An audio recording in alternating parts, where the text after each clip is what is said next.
Selamat pagi anak-anak semuanya. Jumpa lagi dengan Bapak di sini, Pak Isnan, yang masih tetap menjadi guru kalian untuk mata pelajaran TIK. Di sini yang perlu saya sampaikan adalah selamat kembali sekolah dengan semangat yang baru dan ruangan yang baru, kelas baru dan tingkat yang baru, yaitu tentunya naik satu tingkat di atas kelas 6. Berarti sekarang ini kalian sudah memasuki kelas akhir di SD. Untuk pembelajaran kita masih sama seperti sebelumnya. Di awal-awal ajaran selalu Bapak sampaikan, yaitu 3 hal yang kita gunakan ketika kita belajar mapel TIK, ya. Yang pertama apa? Yang pertama adalah buku cetak. Kebetulan untuk tahun ini kita pakai yang baru.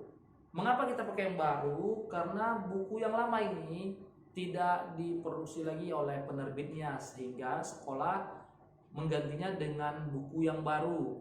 Dan di sini sebagian kita ada yang punya atau ada yang belum punya. Nanti akan menunggu dari penerbitnya sampai ada bukunya. Dan untuk itu kita pakai yang lama dulu, yang seperti yang Bapak pegang di depan ini. Ini adalah buku lama yang akan kita pelajari sampai dengan nanti semuanya bukunya sudah ada. Jadi untuk saat ini kita pakai yang lama. Kalau yang tidak ada, nanti boleh dipinjam ke kakak kelas. Dan ini tidak usah dibeli, karena ini yang nanti tidak dipakai karena menunggu buku yang belum ada. Jadi Bapak ajarkan yang pakai buku ini dulu sampai bukunya nanti sudah ada. Oke, baiklah, ini yang pertama yang harus ada. Yang kedua adalah buku tulis. Buku tulis itu tidak perlu yang baru, pakai aja buku yang lama. Untuk kelas 3, kelas 4, kelas 5 boleh dipakai untuk di tahun ajaran kali ini, nggak apa-apa. Bukunya boleh yang lama untuk buku tulis. Dan buku tulis hanya ada 1, tidak boleh ada 2 atau 3 buku, karena kita lebih mungkin nanti buku tulis digunakan untuk mencatat bahan ujian ataupun jadwal-jadwal kita kapan untuk melaksanakan kuis dan ujiannya. Yang ketiga itu ada flash disk, ya. Flash disk untuk kita simpan hasil kerja praktik kita. Seperti biasa, kalau kita ada praktikum di lab, kita akan simpannya di dalam flash disk, dan nantinya flash disk itu akan digunakan ketika ujian dan Bapak akan periksanya file ataupun bahan ujian kalian yang ada di dalam flash disk. Dan flash disk juga adalah salah satu syarat untuk bisa mengikuti ujian. Kalau nanti jenis ujian yang Bapak sampaikan atau yang Bapak gunakan yaitu ujian praktek di lab. Jadi ketiga bahan itu wajib ada. Jadi untuk yang masih flash disknya sama Bapak, nanti ada waktu boleh dijumpai Bapak di sekolah, mulai dari besok boleh atau dari Senin boleh. Dan jika yang ingin mengambil flash disknya nanti boleh dijumpai Bapak dulu, biar nanti Bapak standby di lab. Karena flash disk kalian semua ada di dalam lab. Dah? Oke, baiklah, kita buka buku yang ini dulu. Halaman Bab 1, oke, mengenal program pengolah angka. Pengolah angka itu apa? Pengolah angka itu adalah program yang digunakan untuk menghitung, menjumlahkan, mengurangkan, dan mengkalikan. Jadi di sini ada banyak program pengolah angka seperti Calc, Microsoft Office Excel, dan di sini ada juga Open Office. Tetapi yang kita gunakan untuk tahun ini adalah Microsoft Office Excel. Program Microsoft Office Excel ini adalah program Microsoft Office yang dimana satu produk dari Microsoft Office yang terdiri dari Word yang sudah kita pelajari di kelas 3, seperti Microsoft Office PowerPoint itu yang kita pelajari di kelas 4 dan di kelas 5. Dan yang terakhir itu ada yang namanya Microsoft Office Excel, yaitu yang akan kita pelajari di kelas 6 ini. Gunanya untuk apa? Di Microsoft Office Excel ini digunakan untuk menjumlahkan, mencari data, menggunakan atau menggali data yang akan kita gunakan, seperti untuk penjumlahan nilai rata-rata, penjumlahan nilai, dan sebagainya. Di sini tidak untuk mengetik atau membuat paragraf. Kenapa? Karena di sini programnya adalah program pengolah angka. Jadi kita di sini bermain dengan angka-angka saja. Kalau untuk mengetik cerita, judul, paragraf, dan cerita pendek atau yang lain kita buat, itu ada di Microsoft Office Excel, di Microsoft Office Word. Untuk yang PowerPoint atau yang investasi itu ada di PowerPoint. Untuk yang menghitung, pelajaran untuk menghitung, dan di sini Microsoft Excel ini lebih ke matematikanya. Jadi nanti anak bapak yang jago matematika mungkin bisa menyelesaikan di program Excel ini.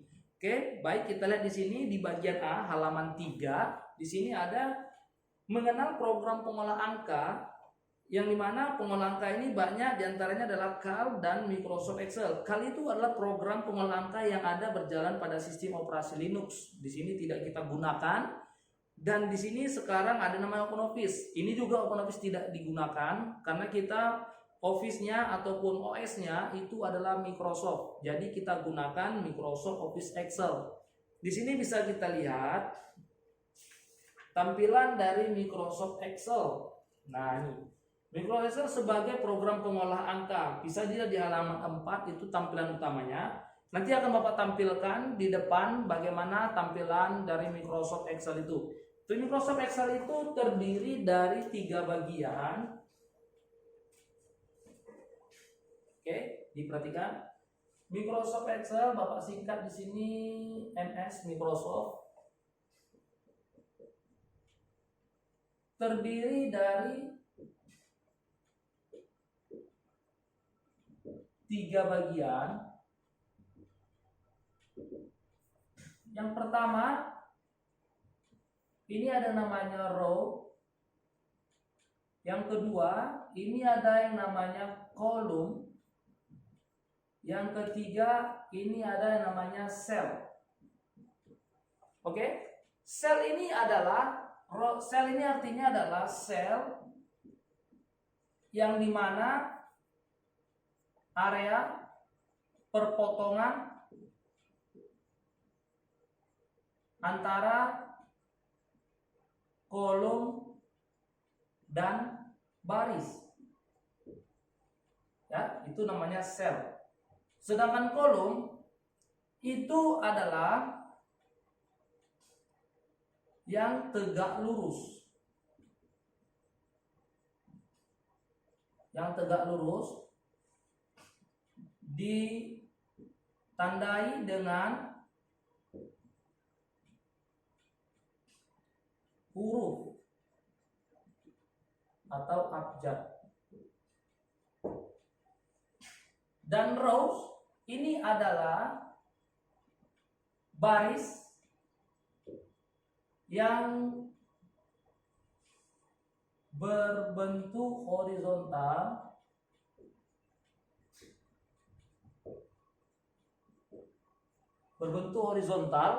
ya, nampak di sini. Oke. Yang berbentuk horizontal ditandai dengan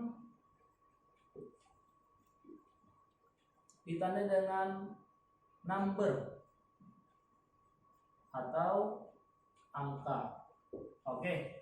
Jadi ketiga bagian ini yang selalu terdapat di Microsoft Excel, ya. Jadi nanti 3 bagian ini bisa kita lihat. Nanti di sini ada rows, nanti akan Bapak praktekkan dan Bapak kasih nampak yang mana dikatakan rows pada aplikasi Microsoft Excel nanti. Yang kedua ada kolom, itu kolom dia berbentuk tegak. Jadi kalau bisa dibayangkan, kalau yang tegak seperti ini yang A, B, ini namanya kolom. Oke. Sedangkan yang menyamping atau yang berbentuk horizontal, di sini ada angka 1, angka 2, angka 3, angka 4, dan angka 5. Ini namanya baris atau bahasa Inggrisnya adalah rows. Oke. Jadi area perpotongan yang dikatakan dengan sel adalah area perpotongan antara kolom baris itu yang ini. 1, 2, 3. Pokoknya ini semua yang kotak-kotak kecil ini atau yang sel ini namanya adalah sel. Ini adalah area perpotongan antara kolom dan baris yang Bapak arsir. Ya. Jadi nanti di sini ada namanya kolom nama sel. Nanti akan Bapak nampakkan. Biasanya disebutkan dulu kolomnya. Seperti contoh, misalnya nanti kursor kita berada di sini, ya di sini. Berarti nama selnya nanti adalah A4. A4 ini artinya apa? A4 ini adalah kolom. 4 ini adalah baris. Berarti bacanya adalah kolom A baris keempat. Seperti itu. Jadi tetap selalu disebut dulu kolomnya, baru disebut barisnya. Ini namanya name cell. Name cell ini adalah nama sel. Nama sel. Oke? Jadi Excel ini nanti dia banyak kotak-kotak kecil. Kotak-kotak kecil ini seperti table, tetapi bukan table, tapi dia membantu kita untuk nanti menghitung, menjumlahkan dari bagian kolom pertama dengan kolom berikutnya atau dari row pertama dengan row berikutnya. Nanti di sini ada yang namanya rumus yang seperti digunakan di matematika umumnya. Tetapi nanti di sini ada rumusnya yang memang agak berbeda sedikit dibandingkan dari rumus mate. Nanti bahkan Bapak tampilkan rumusnya seperti apa aja. Dan di sini untuk 3 poin, 3 bagian ini adalah yang terdapat di dalam Excel. Jadi yang terpenting di dalam Excel itu ada 3 bagian. Bapak ulangi, yang pertama adalah row, itu adalah baris yang ditandai dengan number atau angka. Yang kedua kolom, yaitu adalah berbentuk tegak lurus yang biasa ditandai dengan huruf atau abjad. Yang ketiga adalah sel. Sel ini adalah area perpotongan antara kolom dan baris yang bisa ditandai pada gambar yang Bapak arsir ini. Itu yang dikatakan sel. Oke, baik anak-anak. Mungkin sampai di sini ada yang bertanyakan. Nanti di dalam yang ingin bertanyakan boleh disampaikan ke Bapak yang mana nanti yang belum mengerti. Oke, baik. Sampai di sini kita akan sambung ke programnya langsung. Kita buka langsung program Excel-nya seperti apa. Mari kita lihat seperti apa tampilan Excel dan bagaimana cara buka programnya dan bagaimana cara menggunakannya. Oke, kita lihat sebentar. Akan kita buka.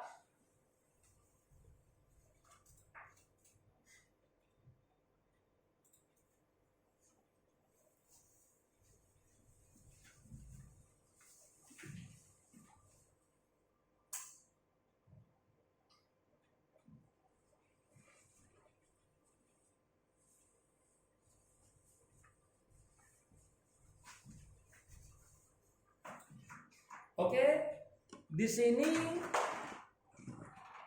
untuk cara bukanya,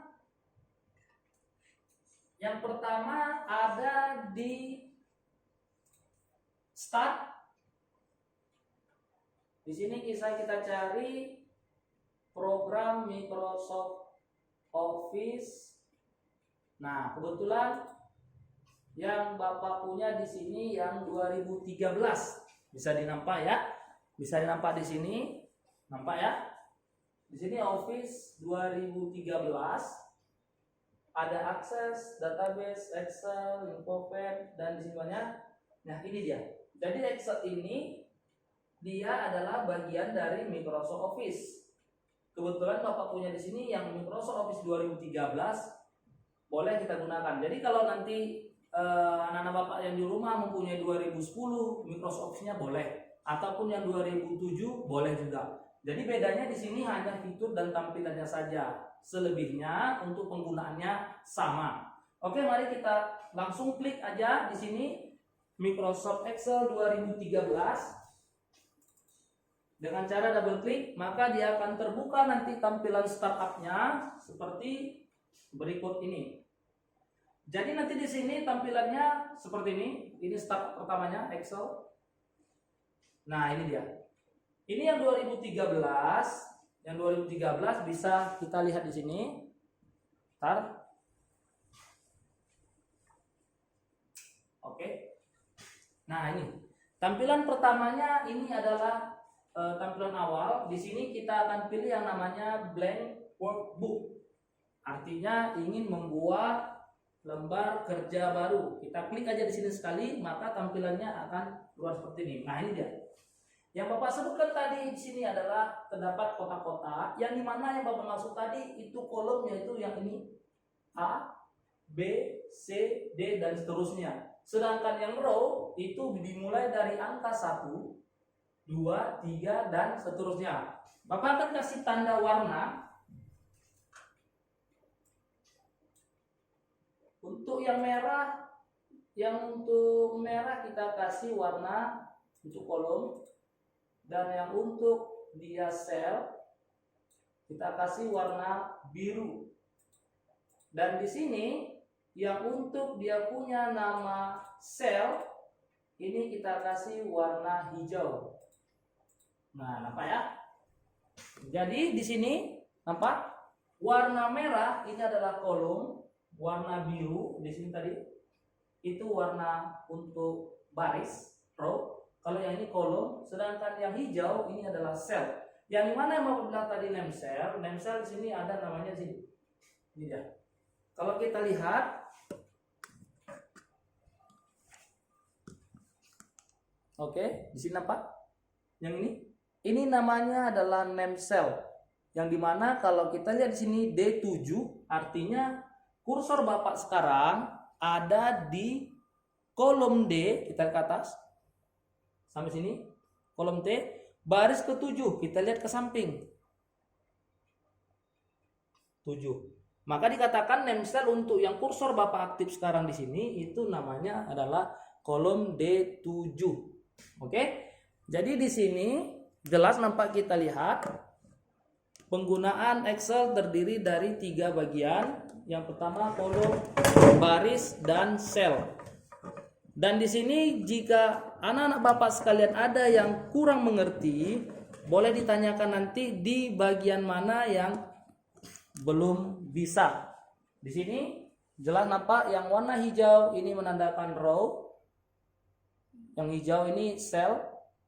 Yang biru ini tadi, sebelum Bapak kasih warna hijau tadi warna biru, ini namanya row, baris. Yang merah ini namanya kolom. Oke? Jadi untuk tugas hari ini Bapak sampaikan ada di halaman, kalau yang ada buku cetak ya, dibuka di buku cetak. Halaman di sini lihat halaman 13. Nah, ini uji kemampuan, nampak ya, uji kemampuan di halaman 13 bagian pertama. Kalian akan menjawab soal yang ada di halaman 13 nomor 1 sampai dengan nomor 10. Di sini seperti contoh, Bapak bacakan nomor 1. Apa nama program pengolah angka berbasis Linux? A. Impress, B. Excel, C. Calc, D. Word. Jadi kalian nanti tuliskan soalnya dulu, lalu tentukan jawaban apa yang kalian pilih. Seperti contoh, Bapak akan contohkan di sini bagaimana cara menjawabnya. Yang pertama kita tulis soal dulu. Kita tulis soal di sini. Apa nama program pengolah angka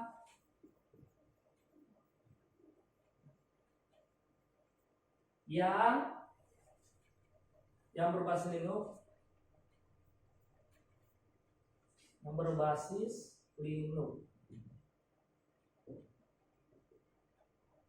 titik. Jadi di sini anak Bapak sekalian langsung jawab dari A, B, C dan D itu yang mana jawaban yang tepat, langsung tuliskan.